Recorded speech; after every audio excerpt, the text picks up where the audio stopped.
Hello everyone. Today's video is a full review of the translated works of Sallust by Quintus Curtius. As a disclaimer, I received this book as a review copy. In addition to a historian, Sallust was a politician and soldier. As a novus homo, or new man, to the Roman Senate, Sallust was present and participated in the governance of Rome during the final days of the Republic. He knew and interacted with such historical titans as Crassus, Pompey, Cicero, and great Caesar, the latter to whom he was especially indebted. Sallust's work have a bite to them. If we were to compare him to his contemporary and previous subject of Quintus Curtius, Cicero, we find two very different styles from two men with interesting similarities.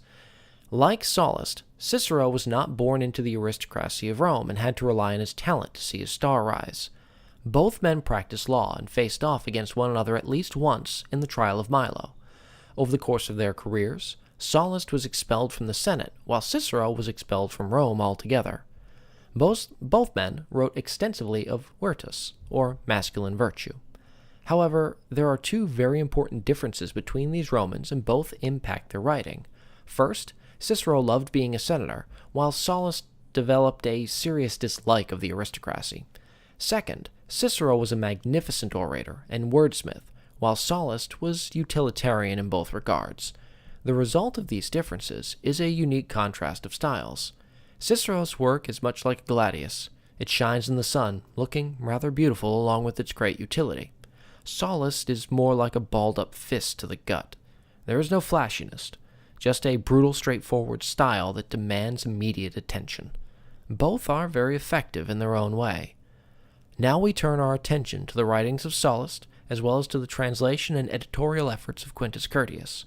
Our review will be broken into 4 parts: content, readability, personal enjoyment, and final recommendation. Content. I was not familiar with Sallust or his writings until Quintus approached me about providing feedback to his most recent efforts. After reading through Sallust's 2 surviving works, The Conspiracy of Catiline and The War of Jugurtha, I could see why Quintus took on this project. Sallust has a strong fascination with moral character and masculine virtue, which are subjects that Quintus tackles often in his own original works at Fortress of the Mind or in his books. Second, it is quite easy to see similarities in the condition of the United States and the late stages of the Roman Republic. I shall quote a speech by Memmius to the Romans, found on page 137 of the text, as a demonstration. But although these are the realities, my spirit nevertheless compels me to resist the power of this political faction. No matter what, I will make use of the freedom of speech that was passed down to me from my parents. It lies in your hands, Quirites, whether I do so in vain or in fulfillment of a useful purpose. I do not ask you to take up arms against injustices, as your ancestors often did. Neither violence nor secession is needed. They should go over the cliff as a result of their own behaviors. After the assassination of Tiberius Gracchus, whom they accused of trying to become a king, official investigations were conducted against the people of the Roman lower classes. After Caius Gracchus and Marcus Fulvius were killed, many men of your social class met their own deaths in prison. In each situation, the end of the slaughter came not by law, but by the will of the ruling party. But certainly to restore the rights of the plebs will be equivalent to a striving for sovereignty. Whatever cannot be done avenged without blood has been rightly done. In previous years, you silently disapproved of the robbing of the treasury, of the fact that kings and free people paid tribute to a few aristocrats, while those same people had the greatest fame and most extensive wealth. Yet it is not enough for them to have done these crimes with impunity. Ultimately, the laws, your dignity, and all things human and divine have been given to your enemies. Those who have done these things are neither ashamed nor sorry. They strut around in front of your faces, bragging, showing off their priesthoods, consulships, and their triumphs, as if these things were legitimate achievements and not plunder. Slaves bought for some price do not tolerate the unjust will of their owners. Will you, Quirites, who are born to lead, accept slavery willingly? Who are these people who have grabbed the Republic? They are most criminal of men. Men with blood-stained hands, men of consuming greed, men guilty and at the same time totally arrogant, men for whom honesty, distinction, piety, and ultimately everything honest and dishonest are avenues for personal profit. For the protection, some of them have murdered tribunes of the plebs, others have set up kangaroo courts, and many of them have killed you yourselves. Whoever acts the most wickedly is the one who is the most safe. Fear has been transplanted from the criminality to your own timidity.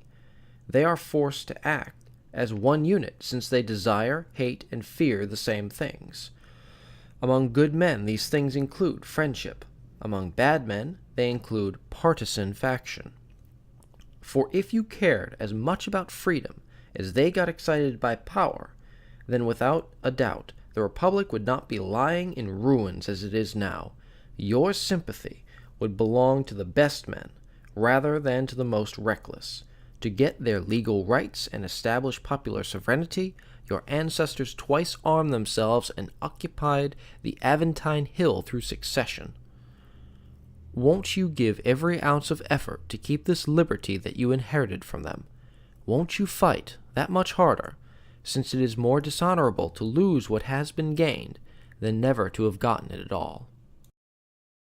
These words, with a few alterations, could easily be spoken on a YouTube channel or at a political rally in our own time. They ring true to us, because we have witnessed many of these same behaviors by a select few in our country today. Personally, I have a great fascination with the end period of the Republic, and found Sallust's Conspiracy of Catiline to be particularly fascinating. Sallust found a way to strike a balance between detail and brevity that made the work much easier to read and digest.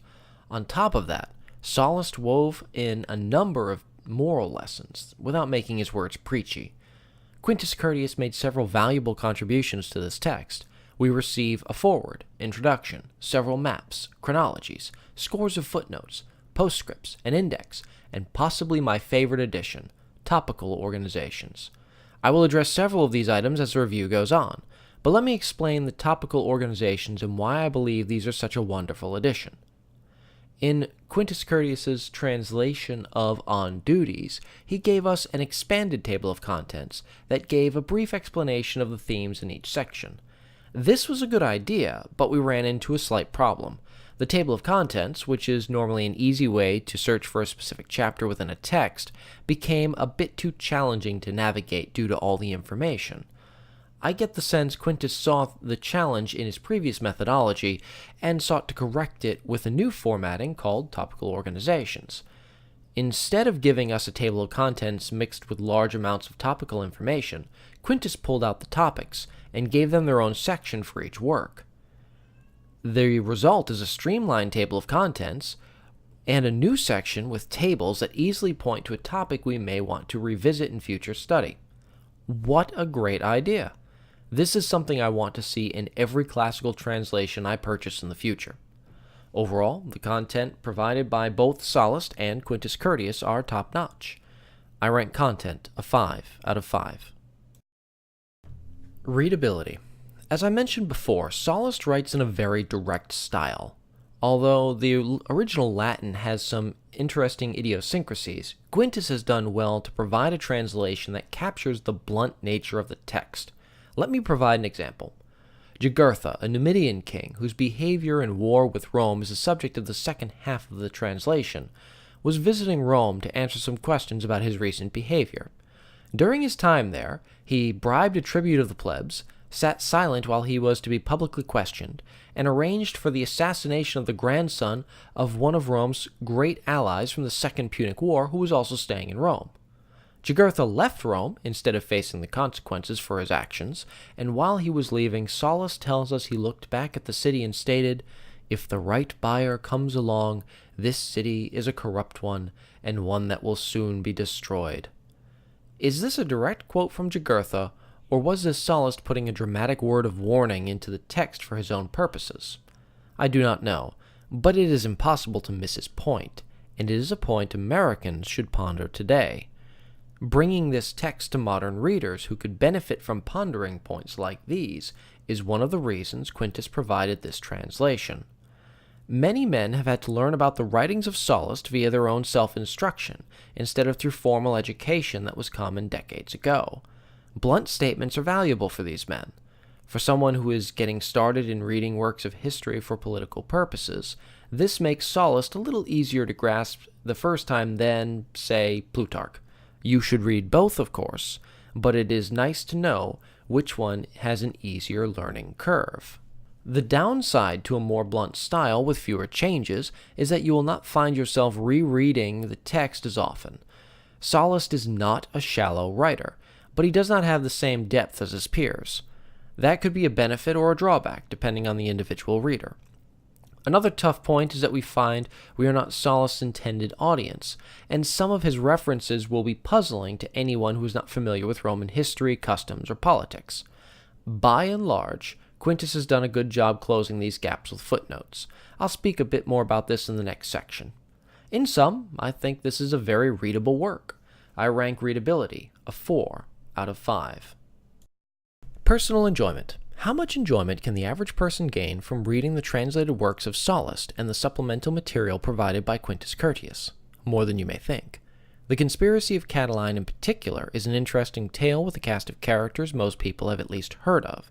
Caesar, Cicero, and Cato are people who anyone with an interest in history has some familiarity with. Watching these men engage each other in the Senate, or struggling to do the right thing when the conspiracy came into bloom, was an interesting experience. Sallust succeeded in capturing the mood of the day and helping the reader feel what was occurring. I was disappointed he chose to leave out Cicero's famous vexerunt comment, but it's not something most people would know. That was one place where an additional footnote would have been valuable. There were a few others. The trouble in a work such as this is that Sallust, as mentioned earlier, was not writing for a 21st century audience. He wrote for his contemporaries who would know, say, where Rhegium was and why it was important. Imagine 2,000 years from now reading a book written in 2017 where someone mentions Silicon Valley and expects you to understand the context with very few clues around the words. At the same time, if one puts footnotes on every person, place, turn of phrase, or legal term, it would be impossible to read the book at all. I think the balancing act Quintus puts together is well done, just enough for understanding or flavor, but not so much as to weigh down the text. For many men, tales of courage, war, and intrigue are pleasurable reads. I believe that many individuals would struggle to pick up the book at first, fearing a boring translation from a text 2,000 years out of date. But those who attempt will generally enjoy what they've found.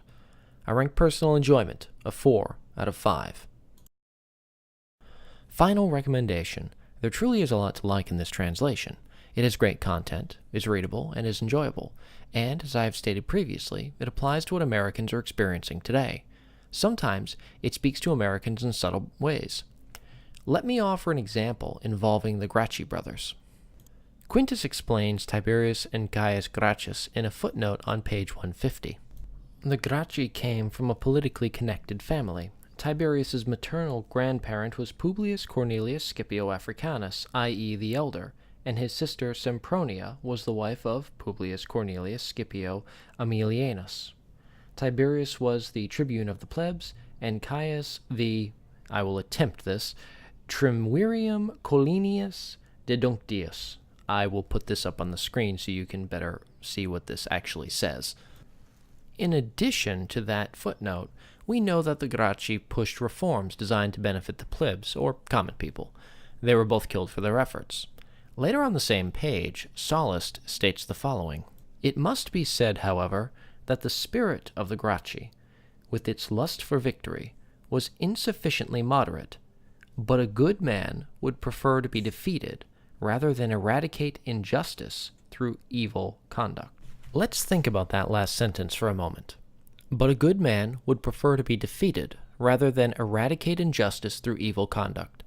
That sounds an awful lot like the conservative movement in the United States to me. I've read countless articles by conservatives that could be summed up by stating, "We'd rather lose with honor than appear to have done something wrong," or, "Well, we may have lost, but at least we didn't lower ourselves to the level of those icky liberals." And while the author is busy patting himself on the back for his virtue and preparing another stern lecture, the winners are busy running the country and preparing to increase their odds of winning again, by any means necessary. As we can see, in one sentence, Sallust provides us with an important truth and one we should deliberate among ourselves. We know what happened to the Gracchi, and eventually to the Roman Republic. Should those in the political right today hold their honor above the fate of their nation? Conservatives say yes, the alt-right says no, and history will determine who was correct. I hope this example shows you what avenues of discussion this excellent translation opens up. There is so much here that is worthy of our time today, but I think this review has adequately demonstrated the quality Quintus Curtius has provided the modern reader. Sallust is a tragically overlooked man who we should make the effort to study. A quick glance at the Open Syllabus Project demonstrates how few college students will ever encounter him. Perhaps this new translation will revive his memory. Overall, Quintus Curtius has done yet another high-quality translation and is firmly cemented as one of the top classicists alive today. I am greatly looking forward to his next project, whatever it may happen to be. My final recommendation of this new translation of the works of Sallust is a 5 out of 5.